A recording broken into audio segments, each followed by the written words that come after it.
네, 말씀의 제목은 이방인과 막힌 담을 헐고. 여기 지금 사도행전 10장에는 복음이 이방인으로 나가게 하기 위해서 이제 바울은 자기 고향 다소로 좀 가 있게 합니다.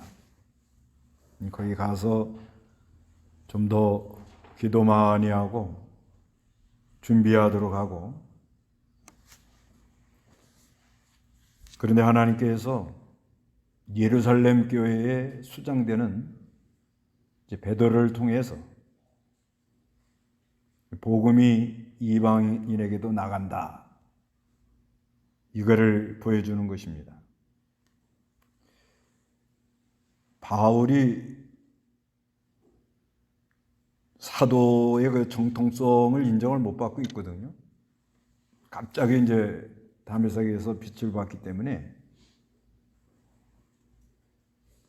예루살렘에 있는 사람들이 바울에 대하여 상당히 두려워합니다. 그런 사울이 이방인한테 복음을 전한다 그러면 그때 당시 사람들이 이해를 못하고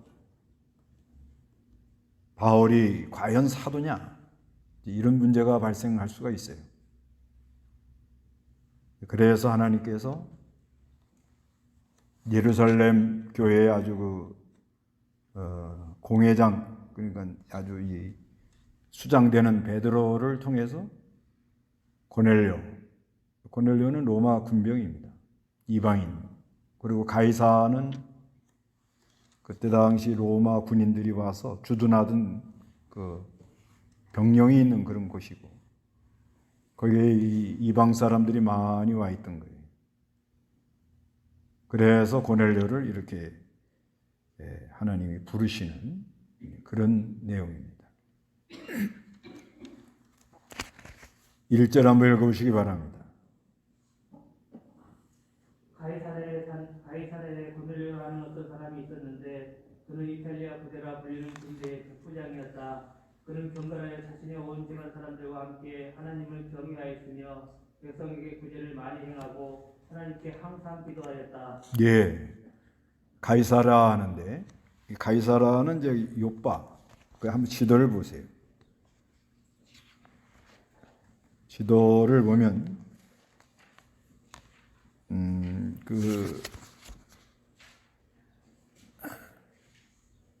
가이사라, 바울 1차, 2차 전도 여행할 때 예루살렘하고 가이사라 이렇게 보이죠? 네, 거기가 가이사인데 요빠 바로 위에 있는 거예요. 요빠. 12지파 분배한 가나안 땅. 예, 거기 요빠가 보이죠? 해안가에. 예, 그래서 하나님께서 이방인들을 전도하려고 가이사라에 있는 고넬료가 아주 경건한 사람이니까 그 고넬료를 복음 전하게 하려고 하나님께서 그 베드로를 해변가로 나가도록, 그래서 루따와 샤론 그쪽으로 나가도록 해가지고 요빠까지 나가도록 그렇게 합니다. 요빠까지 베드로가 간 거는 고넬료를 전도하게 하려고 그렇게 인도하신 거라 이 말이에요. 그래서 하나님이 이렇게 인도를 해 나갑니다. 사람은 잘 몰라요. 왜 우리를 이쪽으로 인도하나, 이쪽으로 가나 이해가 안 되는 일이 많지만은 하나님께서는 다 하실 일이 있어가지고 베드로에게 복음 전해서 애니야, 중풍병자로 8년 동안 침상에 있던 애니야를 치료하니까 소문이 나니까 사람들이 또 요빠에 있는 사람들이 또 베드로를 모셔오는 거예요. 그래서 도르가, 다비다라고 하기도 하고 도르가라고 하기도 한 여자, 이 여자가 이제 죽었는데 이 여자를 베드로가 살려냅니다. 그 중풍병자 고쳤죠. 죽은 자 살려냈으면 그 소문이 어마어마하게 퍼지잖아요. 그러는 가운데 하나님께서 이 고넬료를 찾아오시는 거예요. 이 고넬료는 어떤 사람이냐? 백부장이라 그럽니다. 백부장이면 100명을 거느리는 사람이에요. 이탈리아 부대라는 불리는 군대의 백부장, 로마 군인이. 그런데 이 사람이 아주 경건하고요. 또 자신의 온 집안 사람들과 함께 여호와를 경외하고, 그리고 이 군인들이 강포한데 보통 백성에게 구제를 많이 행하고 하나님께 항상 기도했다 이렇게 말합니다.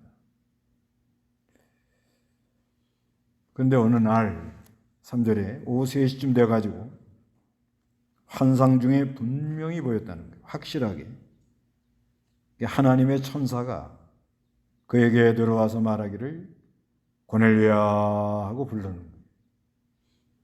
그 고넬료가 그를 쳐다보고 두려워하여 말하였다.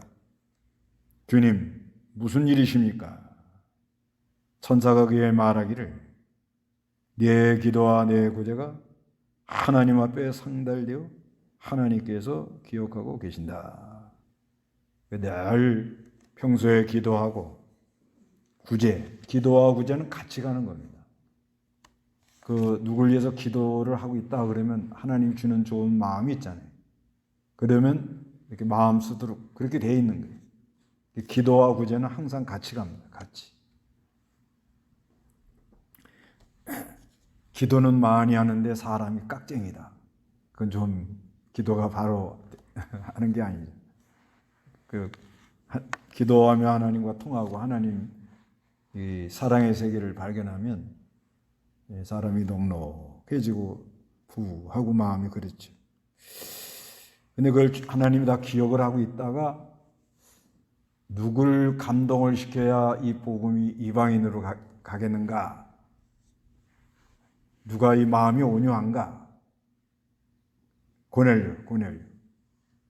이 고넬료한테 바울을 직접 보내도 되는데 바울도 지금 하나님의 인도를 따라가기 때문에 그 바울 앞에는 스데반이 순교당하고 빌립이 계속 성령이 인도하는 대로 가잖아요.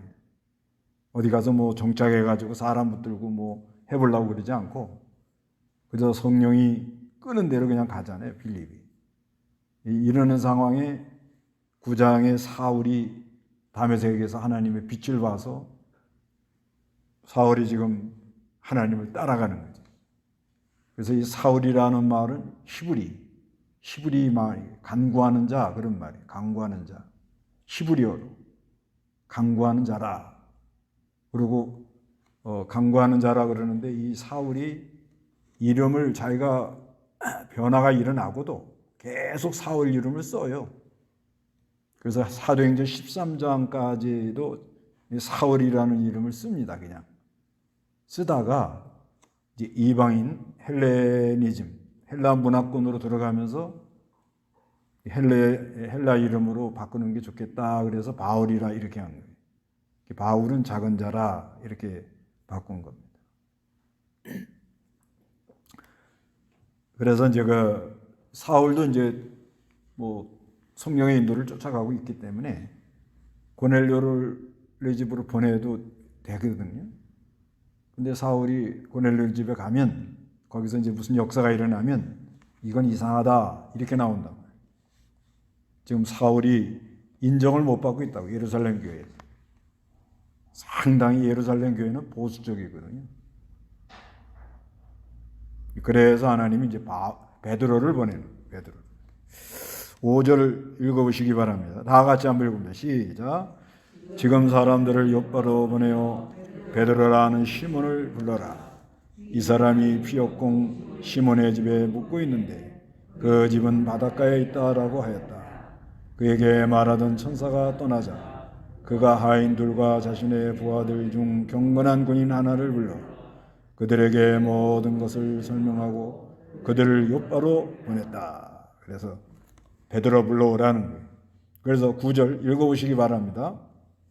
이튿날 그들이 길을 가다가 그 성읍에 가까이 이르렀을 때 베드로가 기도하러 지붕에 올라갔는데 때는 정오쯤이었다. 그가 배가 고파서 무엇을 먹을까 하였는데 사람들이 음식을 준비하고 있을 때 이몽사몽간에 예. 여기 이제 베드로가 하나님의 환상을 보는 그런 내용이에요. 그러니까 이게 이제 요건 우리에게 뭘 말씀하는가 하면 이렇게 하나님이 하는 역사는 섭리적으로 협력, 맞아 떨어진다는 거예요. 여기 하나님이 하는 역사가 이렇다는 거예요. 하나님이 이렇게 고넬료에게 감동을 해가지고 요바에 사람을 보내서 베드로를 데리고 와라. 그런데 그때 베드로는 이제 하나님의 그 계시를 받는 거예요. 그 요바에서 사람들이 와가지고 이 계시를 받지 않고 요바에서 사람들이 와가지고 지금 우리 고넬료라는 분이 당신을 부릅니다. 그러면 베드로가 안 갑니다. 우리는 이방인들하고 같이 식사를 안 하는 사람들이다. 이렇게 딱 선을 그어버리면 이게 일이 안 되잖아요. 그래서 하나님이 이렇게 계시를 보여줍니다. 하나님 하는 역사는 이렇게 딱딱딱딱딱 맞아 떨어져 나가는 거예요. 근데 여기서 또 중요한 거는 고넬료도 늘 기도하는 사람, 베드로도 늘 기도 시간을 정해놓고 기도하는 사람. 그러니까 늘 그 시간 정해놓고 기도하는 사람들에게 하나님의 역사가 있다. 이거를 알 수가 있어요. 그리고 또 뭘 좀 배가 고파가지고 뭘 좀 먹었으면 하는 그럴 때예요, 지금. 그러니까 배가 고플 때 은혜 받는다. 실제 그럽니다, 실제. 배가 너무 부르면 기도도 안 되고 생각도 안 나고. 왜 그러죠? 소화시키려고 그러니까 피가 전부 위로 가잖아요, 위로. 이 사람이 하나님의 뜻을 잘 찾을 때가 이제 영적으로 깨어 있는 때인데, 영적으로 깨려면 뭐예요? 우리 몸도 머리가 이렇게 깨어 있어야 돼요. 그러려면 피가 많이 그쪽으로 가야 돼요. 그래서 이 하나님의 이 은혜를 열어받는 방법이 많이 있는데, 설교 준비는 언제 잘 되느냐? 잠잘 때 잘 돼요. 잠잘 때. 잠이 그렇게 귀한 거예요. 깨어 기도한다고 잠 안 자고 기도하면요, 설교 준비 잘 못합니다. 이게 잠이라는 게 그렇게 축복인 거예요. 많은 걸 생각하다가 자고 탁 일어날 때 제목 같은 게 탁탁탁 떠오릅니다. 이렇게 제목 같은 거 나오잖아요. 이게 한 번에 나오는 게 아니에요. 이런 거, 이방인과 막힌 담을 헐고 이런 것도 그냥 툭 나오는 게 아니고 일주일 내내 생각하는데 이리 생각하고 저리 생각하고 그러다가 이리 굴르고 저리 굴르고 그러다가 자고 일어나고 뭐 하고 있는데 탁 떠올라요. 여러분 잠을 잘 자라. 뭘 잘 자요? 그러지 않아도 많이 자는데 뭐. 이게 그리고 이 사람이 뭔가 이렇게 가난한 심령을 갖는 게 이게 참 복인데, 뭔가 이렇게 좀 이렇게 배도 고프고 뭔가 좀 부족할 때, 그때 이 사람이 기도도 되고 그러는 거예요. 살살. 그런데 이제 비몽사몽간에 이게 하나님의 계시를 보여주는 11절 읽어보세요. 하늘이 열리고 큰 보저리 같은 그릇 하나가 네 귀퉁이에 끈이 달려 땅으로 내려오는 것을 보았다. 그 안에는 온갖 예가 달린 짐승들과 땅에 기는 것들과 공중의 새들이 있었다. 그때 그에게 음성이 임하여 베드로야 일어나 잡아서 먹으라 하니 베드로가 말하였다. 주님 결코 그럴 수 없습니다. 저는 속되고 부정한 것은 아무것도 먹은 적이 없습니다. 네, 하나님이 보여주는데 하늘 열리고 큰 보자기 같은 하나가 내 귀퉁이에 끈이 달려서 땅으로 이렇게 내려오는데 그 안에 뭐가 들렸어요? 네 발 달린 짐승들과 땅에 기는 것들과 공중에 새들이 있었다. 이거는 구약에 먹지 말라 하는 그런 음식들이 거기 들어있다는 거예요. 근데 하나님 그걸 먹으라는 거예요. 그러니까 베드로가 뭐라고 그래요? 14절에 주님 결코 그럴 수 없습니다. 저는 속되고 부정한 것은 아무것도 먹은 것이 없습니다. 그만큼 고정관념이 팍 사로잡혀 있다는 거예요. 예. 고정관념에 딱 사람 사로잡혀 있다는 거예요. 어느 시대나 다 그래요.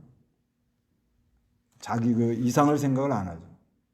그러니까 하나님이 이걸 깨려면 어떻게 해야 되겠어요? 이건 하나님이 계시를 내렸는데도 생각을 안 바꾸는 거예요. 지금. 그 정도로 사람이 이게 무서운 거예요. 고정관념. 그러니까 두 번째 또 음성이 일어납니다. 15절 읽어보세요.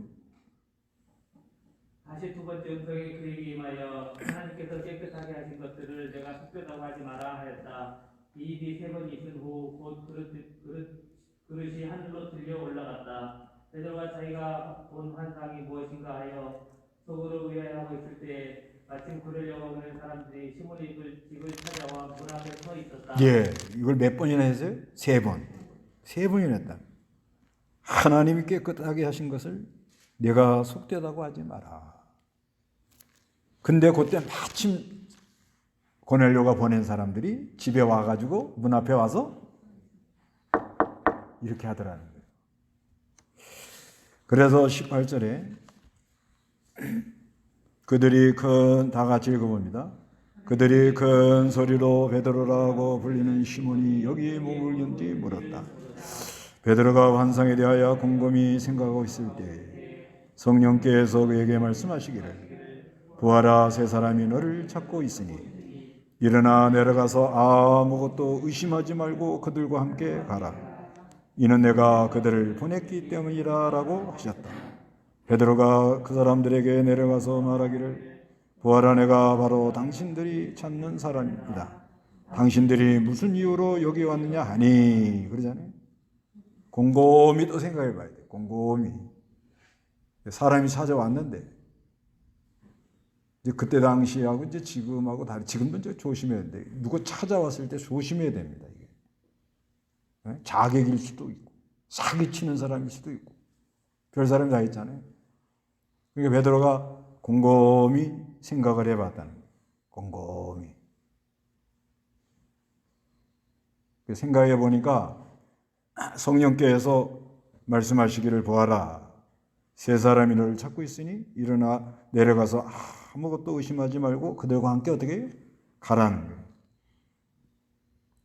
이는 내가 그들을 보냈기 때문이다 라고 하셨다. 성경에 이렇게 간단히 써 있지만은 베드로 입장에서는 이건 굉장히 갈등이 많은 거예요. 이거 잘못 따라갔다간 뭐예요? 베드로가 이방인과 교제했다. 이 말이 번지면은 상당한 치명타를 입어요.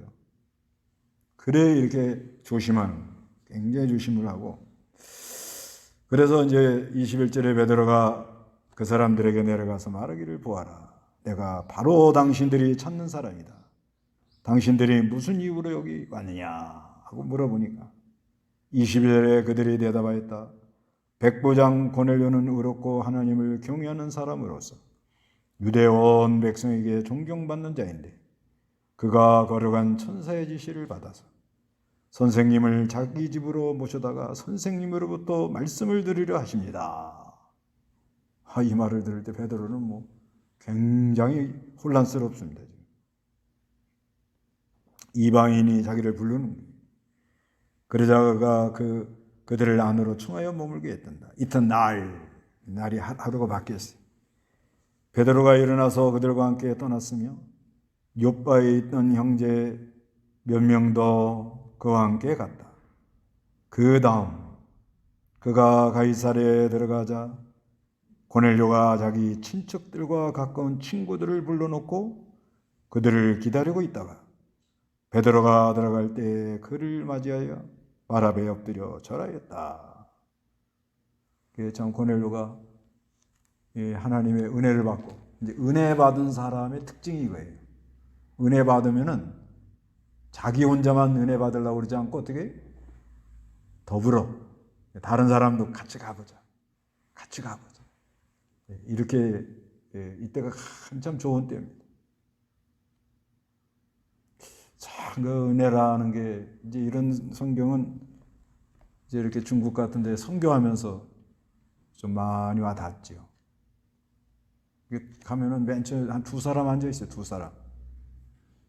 왜 그런가 하면 그쪽 입장에서 내가 성경을 바로 가르치는 사람인지 잘못 가르치는 사람인지 아주 구분하기가 어렵잖아요. 그러니까 일단은 테스트를 해봐요.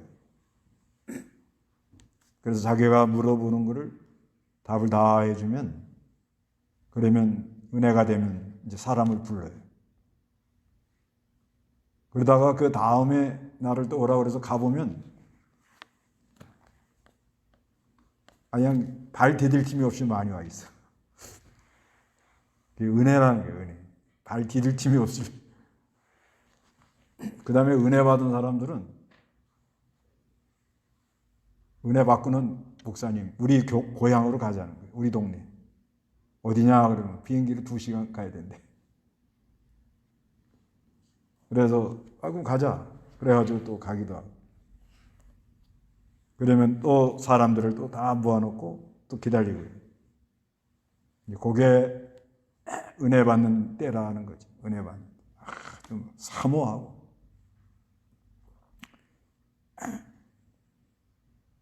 너무 간절히 사모하니까 뭐예요? 발 앞에 엎드린. 그래서 가서 보면 그 접대하는 거 보면 얼마나 사모했다는 걸 알 수가 있어요. 이게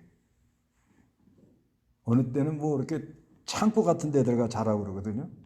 쥐도 왔다 갔다 하고. 그랬다고 자기네들 형편에서는 최선을 다한 거예요. 내가 볼 때. 최선을 다한 거예요. 어느 때는 이렇게 들어가 보면 창문도 없는 굴 같은 데 들어가야 돼. 최선을 다하는 거죠. 천장에 쥐가 왔다 갔다 하고. 그래도 이렇게 보면 알잖아요. 근데 은혜가 안 되는 사람들은 우리 집에 왜 왔니 그래가지고 대강 해놓고 자다 갈랑 가고 말랑 말아. 딱 가서 보면 알아요. 보면 이 사람 지금 하나님 은혜를 많이 주는구나. 이 고넬료도 너무 막 간절하니까 사모하는 거예요. 은혜를 누가 줘요? 누가 줘? 사람이 주는 게 아닙니다. 사람은 은혜를 줄 수도 없고 만들 수도 없고 할 수도 없는 게 사람이요. 은혜는 하나님이 줍니다. 하나님이 그 마음의 은혜를 흡박하게 주니까 얼마나 사모하면 뭘 다 하려고 그래? 절을 다 하려고 그래.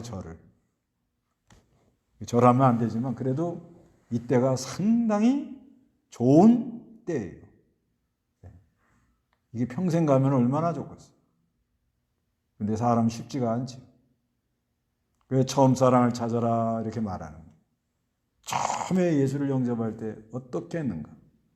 처음에 그 은혜 받을 때 하나님의 사람한테 어떻게 했는가? 이런 거를 잘 기억하라는 거죠. 아주 베드로가 잘합니다. 26절 다 같이 읽어보세요. 시작. 베드로가 그를 일으키며 말하기를 일어나라. 나도 역시 사람이다 하고 그와 함께 말하며 들어갈 때 많은 사람들이 모여 있는 것을 보았다. 베드로가 그에게 말하기를 유대인이 이방인과 교제하는거나 가까이 하는 것이 금지된 것인 줄 너희도 알 것이다. 그러나 하나님께서 나에게 지시하시어 사람을 속되거나 깨끗하지 않다고 말하지 말라 하셨다. 그러므로 내가 부름을 받을 때 거절하지 않고 왔으니 무슨 일로 나를 불렀는지 묻고 싶다. 이렇게 말합니다. 그러니까 사람은 함부로 판단하지 마라. 우리의 율법 규례로는 이방인과 같이 식사를 하거나 교제하면 안 되는데 사람을 겉으로 판단하지 말고 사람을 속되거나 깨끗하다고 함부로 말하지 마라. 무슨 일로 나를 불렀느냐? 그러니까 고넬료가 말했습니다. 나흘 전 이 시간까지 저희 집에서 오후 3시 하고 있는데 마침 빛나는 옷을 입은 한 사람이 내게로 서서 내 앞에 서서 말하기를 고넬료야, 네 기도가 응답되었고 내 구제가 하나님 앞에서 기억되었다. 예. 은혜 받는 사람들 특징이 그런 거예요. 기도 많이 하고 하나님이 좋은 마음 주시면 그걸로 구제하고 도와주려고 그러고, 은혜 받은 사람들의 이게 은혜 받을 사람들의 그러니까 준비, 그러니까 은혜 받으니까 기도하고 구제도 하고 평소에 그 기도도 기도 시간을 놓치지 않으려고 그러고, 그리고 하나님 말씀 주신 좋은 마음이 있으면 그런다고 뭐 남이 한다고 나도 하고 이런 건 아니고요. 아, 이건 내가 좀 마음 써야 되겠구나. 그런 게 있으면 구제하고 그게 다 하나님이 기억하고 그걸로 인하여 은혜 받게 된다. 32절에 욥바에 사람을 보내어 베드로라고 하는 시몬을 불러라. 이 사람이 바닷가에 피역공 시몬의 집에 머물고 있다. 그러니까 하나님이 베드로를 지금 욥바까지 이렇게 데려다 놨다는 거예요. 그래서 사람들을 이제 보내가지고 자기 집으로 데려왔잖아요. 가이사라까지 왔죠. 그래서 33절에 내가 즉시 당신께 보내는데 오셨으니 잘하였습니다. 어떻게 했다고요? 예? 오셨으니 어떻게? 잘했습니다. 그러므로 이제 우리 모두가 주께서 당신께 명령하신 모든 것을 듣고 싶어 하나님 앞에 모여 있습니다. 사람 앞에 모여 있는 게 아니고 어디 모여 있어요? 네. 그러니까 하나님의 종이 오니까 뭐라고 그래요? 고넬료가 오셨으니 참 잘했습니다. 아주 진정으로 말하는 거예요. 그러면서 우리가 지금 누구 앞에 서 있다고요? 네. 그래서 에베소 2장 13절, 에베소 2장 13절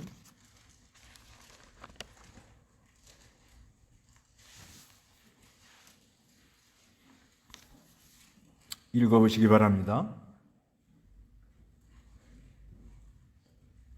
그러나 그때 멀리 있던 너희가 이제는 그리스도 예수님 안에서 그리스도의 피로 가까워졌다. 그분은 우리의 화평이시다. 자신이 육체 안에서 둘을 하나로 만드시고 중간에 막힌 담 곧 원수된 것을 제거하신 분이시며 여러 규정으로 된 계명의 율법을 폐하신 분이시니 이는 그분께서 자신 안에서 그 둘로 한 세 사람을 창조하시어 화평을 이루게 하시고 또 십자가로 말미암아 그 둘을 한 몸으로 만들어 하나님과 화목하게 하려는 것이다. 원수된 것을 십자가로 소멸하시고 또 오셔서 먼데 있는 너희에게 화평을 전하실 뿐만 아니라 가까운 데 있는 자들에게도 화평을 전하셨다. 예. 그러니까 이방인과 막힌 담을 어떻게 헐어버리고 예수 그리스도의 십자가로 말미암아 화평, 화목, 화평의 복음을 전하시려고 이렇게 하셨다. 이렇게 말합니다. 그래서 이 고넬료 사건은 이방인과 막힌 담을 어떻게 무너뜨리고 화평의 복음을 전해서 이방인도 하나님 앞에 나올 수 있도록 하는 그런 역사다. 다 같이 기도하겠습니다.